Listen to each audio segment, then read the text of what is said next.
Doc Rivers is already getting defensive in the NBA playoffs with the press because they're asking him questions that deserve to be answered. The elephant in the room, Doc Rivers' record in closeout games, Doc Rivers' record in the playoffs, and his history of choking. 76ers versus Raptors. Doc Rivers defends past playoff team collapses as pressure mounts on Philly before Game 6.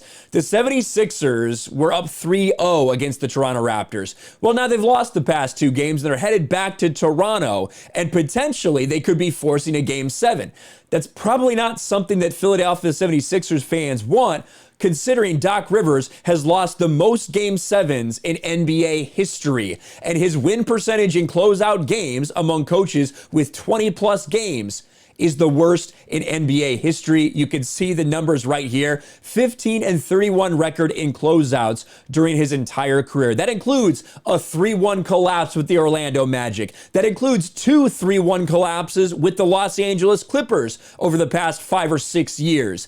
This guy and his teams have a very, very difficult time getting it done. That's the bottom line. That's the truth. You can't deny that. You can't argue that. Those are just the facts. But now Doc Rivers is getting extremely defensive and lashing out at the press for the way that he's being portrayed. And honestly, he looks like a little beta bitch. Let's listen. Well, it's easy to use me as an example, but I wish y'all would tell the whole story with me, all right? My Orlando team is the HC. No one gives me credit for getting up against the Pistons who won the title. That was an HC. Go look at that. I want you to go back and look at that roster.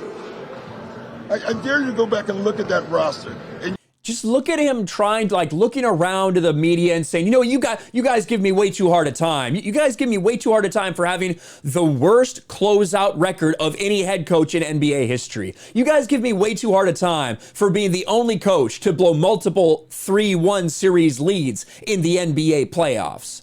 You would say, what a hell of a coaching job. Really. I mean, the Clipper team that we lost 3-1. Chris Paul didn't play in the first two games and was playing on one leg. And we didn't have home court. And then the last one, to me, is the one we blew. That's the one I said, we blew that. Now, it was in the bubble. And anything can happen in the bubble. There's no home court. Game 7 would have been in L.A., you know.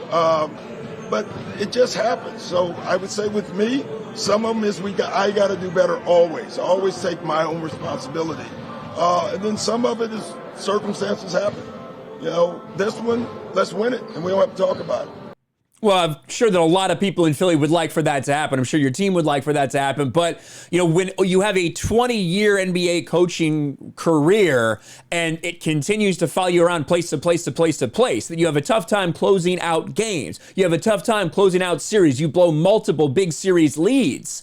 You're going to get asked about that, Doc Rivers. And instead of really taking ownership, instead of saying, you know what, we got these things in the past, but this is a different team. This is a different set of guys. We're going to go out there. We're going to get it done.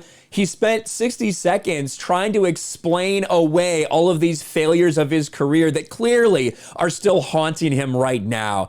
And it just comes off as sad and weak and pathetic. And one of the reasons why I don't think that Doc Rivers is really that great of a coach. I think a lot of people have put this reputation to Doc Rivers that he really didn't deserve. He had a good run with an Orlando team that was young and, you know, was overachieving. But when you look at the talent he's had, the players he's had, the teams he's had, and the failures that he's combined that with, Doc Rivers is very sensitive about his reputation, his legacy, probably for good reason.